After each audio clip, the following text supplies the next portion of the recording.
Welcome to my shop. This is Jim, Saw Logs Plastic Hubs. Hope you enjoyed today's video. We're working on a project. Come along, have fun.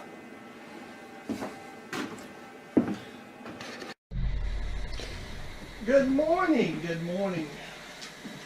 This is welcome to my shop, Saw Logs Plastic Hubs. The last video of the slop in the shop. This is another, or you're going to be seeing the slop in the shop. So I'm just doing a new intro for the rest of them from now on for a while until I decide to change it. So this is slop the shop. This is the things I'm doing. I've got 2 or 3 projects most of the time going on. Instead of trying to make videos for each project dedicated, I've decided just to take the videos of what I'm working on, and it might be a compilation, it may be one project. So that's going to be what the slop the shop is. So enjoy.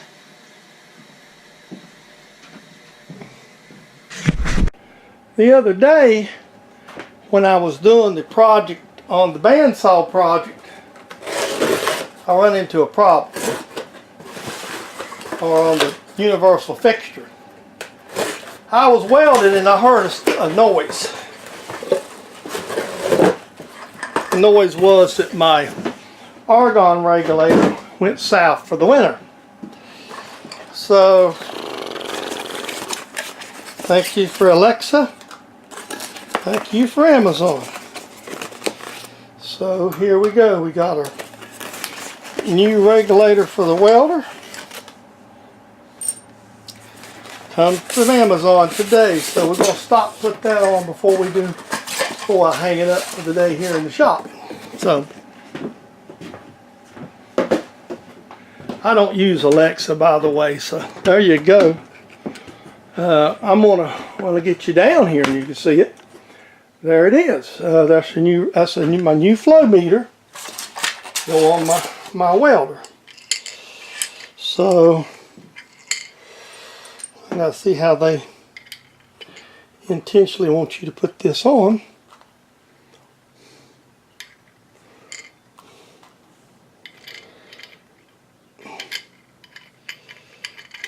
Yeah, a little bit unusual.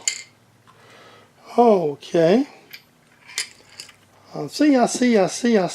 Save the blind man.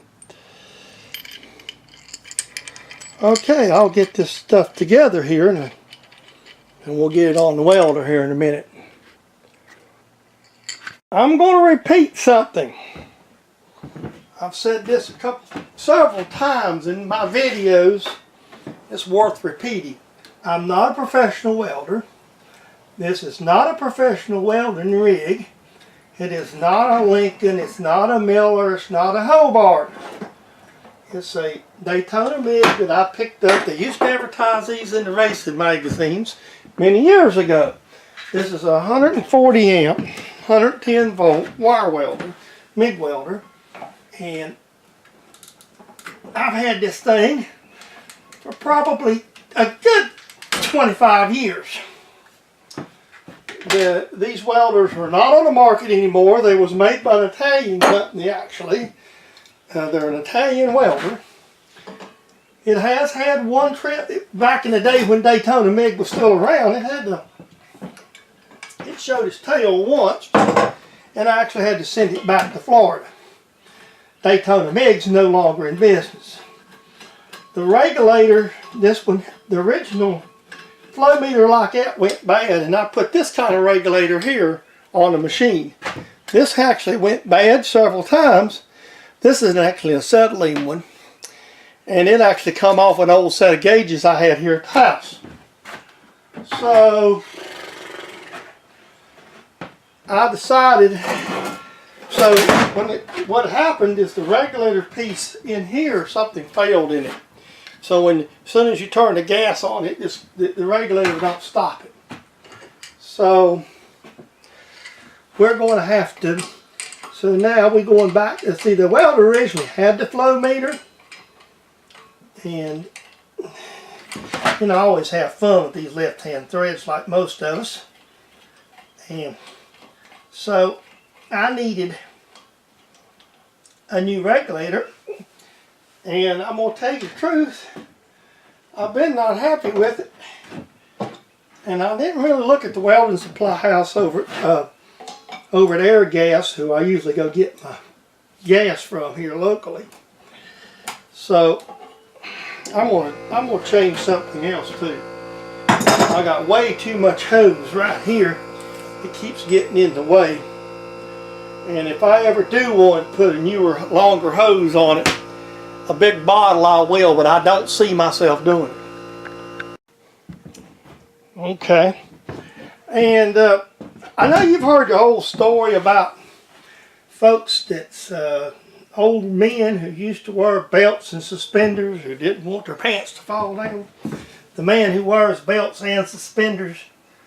Well, I'm as bad because I don't like leaks, and so I put 2 clamps on this years ago because that's just me.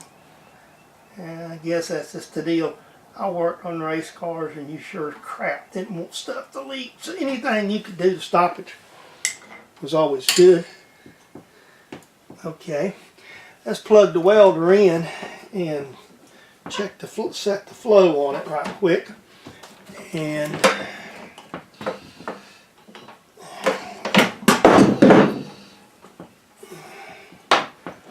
make sure I didn't do anything stupid here. Now I'm going to have to give myself a head loose. Looks like I did, but it's not as that big a deal.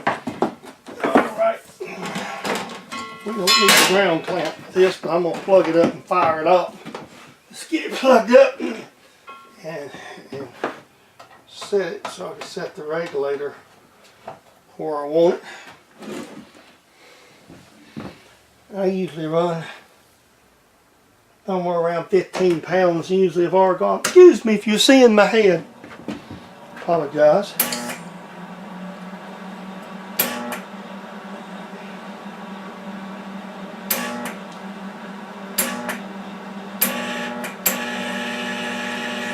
That'll work right there.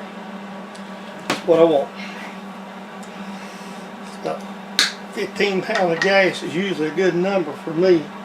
15 to 20 usually works pretty well for me. That's a good starting place. So we'll just leave it there.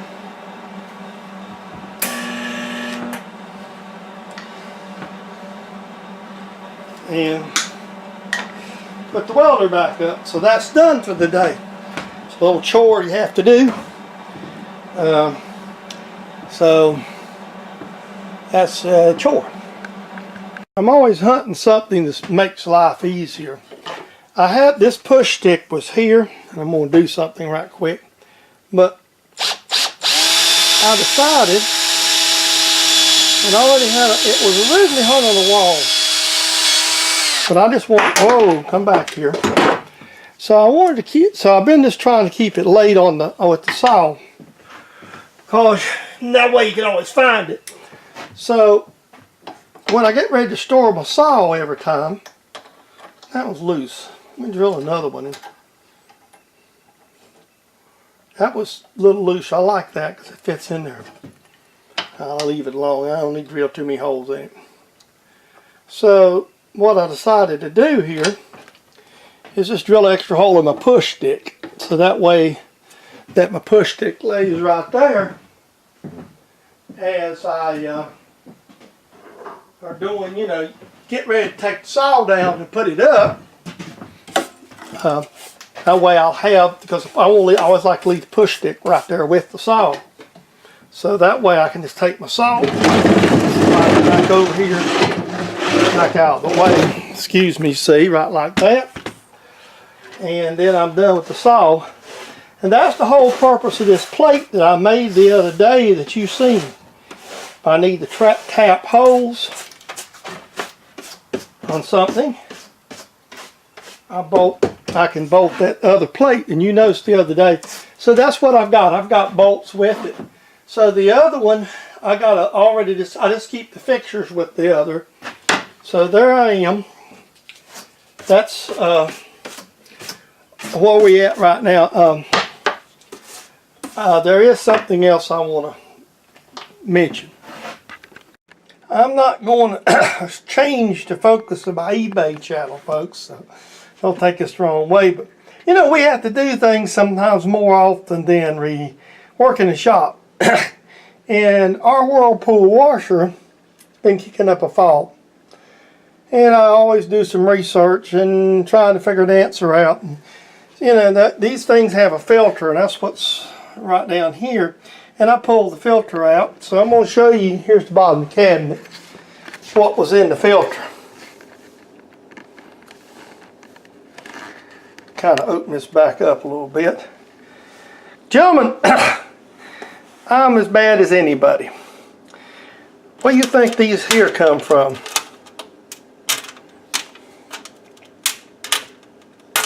I know that didn't come from my pocket. What do you think that came from right there, fellas or ladies? Come out of your pocket. That's exactly where it come from.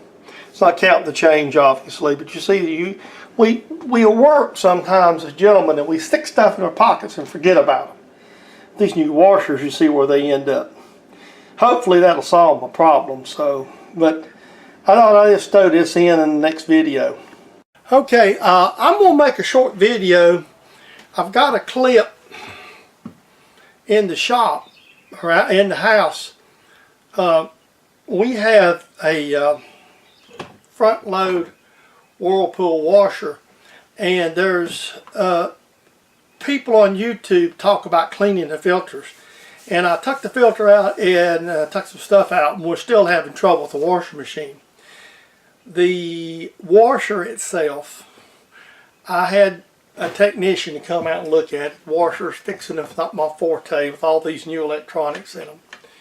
The technician told me straight up, here's the deal. With these particular washers, you get stuff in the filter, it damages the pump. The pump's electronic, so they can communicate from the pump to the motherboard back and forth. And if you're not familiar with anything like CNC lathes or any of these new electronics, a lot of it communicates.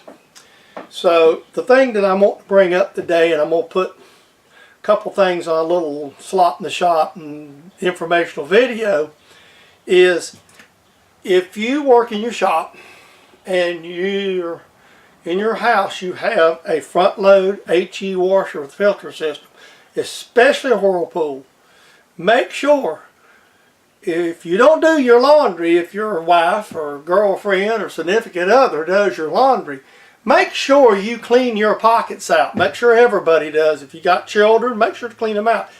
The gentleman told me pretty straightforward that if you keep your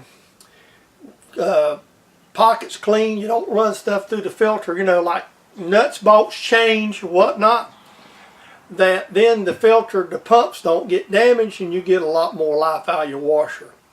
This washer here was approximately 10 to 12 years old, and I didn't realize it, but he said he had had one for 7 years and never had no trouble. I did clean the filter one time.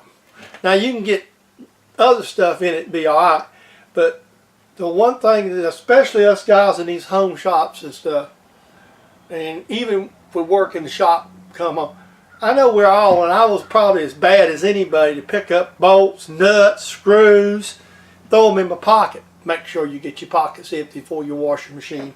Hey, that's a tool. We need to take care of them. Even if we're not the ones using them, then I admit I help wash clothes, especially now that I'm retired. I put loads of clothes in and help them out. She still works. Chris is working. She had to work 12 hours yesterday. And, you know, hey, I'm here retired all day. I can throw a load of clothes in, come out here and work the shop. And I don't mind doing it. But I'm not telling you or anybody else what to do. I'm just saying, if you're significant other and you're cool with them doing the laundry, do them a favor, make sure you keep your pockets cleaned out so you don't buy a washing machine. We got one that will be delivered here in a couple days, and the repair cost alone on the washer would have been nearly $500.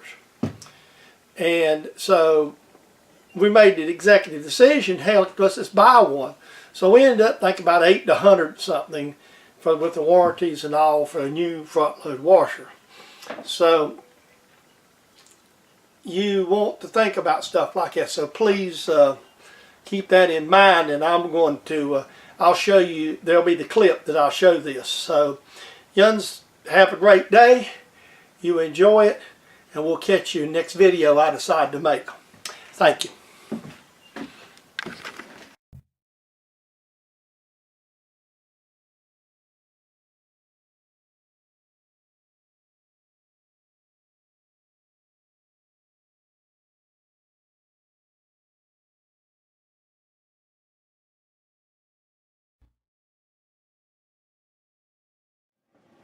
I hope you've enjoyed your visit to my shop here. This is Jim, and you always enjoy the videos. Please comment, rate, and subscribe, because that keeps me going. I always try to keep something interesting. So again, I appreciate all my subscribers, especially the newer ones who's just signed on. We're trying to build this channel, just, you know, show a person out in the shop having fun. Again, appreciate you watching, appreciate the comments. Also, share with your friends that you have. You know, you got friends that's interested in such videos. Hey, tell them about me and have them come by and pay a visit. So you have a great day, and we'll see you when next time I decide to make one of these things.